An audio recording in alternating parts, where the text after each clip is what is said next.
రాష్ట్రంలో అకాల వర్షాలకు తడిసిన ధాన్యాన్ని కూడా కొనుగోలు చేస్తామన్నారు ప్రభుత్వ విప్ ఆలేరు ఎమ్మెల్యే బీర్లా ఐలయ్య.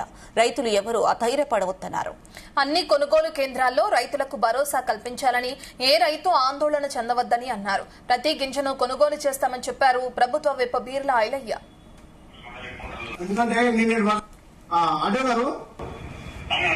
నువ్వు అన్ని సెంటర్లకు ఆలేరు సంబంధించి అన్ని సెంటర్లకు మొత్తం చెప్పి ఎక్కడ కూడా రైతులు ఇబ్బంది పడద్దని చెప్పి నేను తడిస్తే కూడా తడిసిన ధాన్యాన్ని ఆ బాయిలర్ నీళ్ళు పంపుదాము.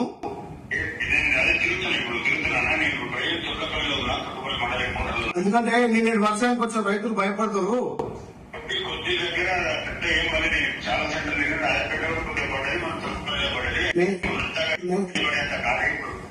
నేను దుర్గపల్లి రాజపేట రెండు వస్తా, కానీ దానిలన్నీ కూడా ఉన్నపల్లి దాకా ఇప్పుడు 4 లక్షల చివరి బ్యాన్ పడతాయి. అందులో ఎవరికి ఇబ్బంది లేదు. 4 లక్షలు మాట్లాడమని చెప్పి రైతులకు చెప్పండి. అక్కడ ఆ మిల్లర్లు కూడా చెప్పి మొత్తం లారీలన్నీ ఉన్నపల్లికి పంపించేసి,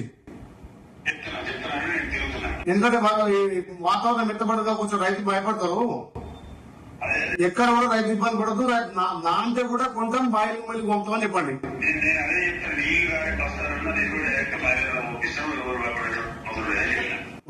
ఓకే అన్న,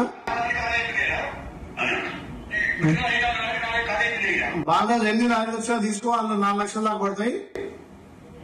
కొంచెం దగ్గర సహకరించడం ఏం లేకుండా వాళ్ళు రాజకీయం చేస్తుంది తప్ప ఏం లేదు. మనకు ఎక్కడైనా మనం ఫాస్ట్ గా ఉంటున్నాం. పోయినసారి కంటే ఇప్పుడు చాలా ఎక్కువ వచ్చింది ప్యాడీ, అయినా ఫాస్ట్ గా ఉంటున్నాం. జూన్ 5 జూన్ 10 దాకానే జూన్ మే వరకే కథం చేస్తున్నాము. నేను చూసుకుంటే గవర్నమెంట్ నుంచి డబ్బులు ఇప్పించే బాధ్యత నాది. మొత్తం మనం వాడుకుందాం. ఎన్ని బస్తాలే